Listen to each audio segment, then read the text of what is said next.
తెలంగాణ మంత్రి శ్రీధర్ బాబును విశాఖ శారదాపీఠం ఉత్తరాధికారి స్వాత్మానందేంద్ర సరస్వతి కలిశారు. కోకాపేట శారదాపీఠంలో జరిగే ఉగాది కార్యక్రమానికి ఆస్థానానికి రావాలని ఆహ్వానించారు. శ్రీరామనవమి ఉత్సవాలకు సైతం రావాల్సిందిగా కోరారు. శారదాపీఠం సమస్యను వెంటనే పరిష్కరించిన సీఎం రేవంత్ కి అభినందనలు తెలిపారు.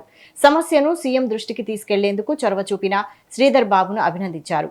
అమ్మవారి ఆశీస్సులు ఎల్లవేళలా ఉండాలని ఆశీర్వదించి ప్రసాదాలు అందించారు. కార్యక్రమంలో మరో మంత్రి అడ్లూరి లక్ష్మణ్ కుమార్ సైతం ఉన్నారు.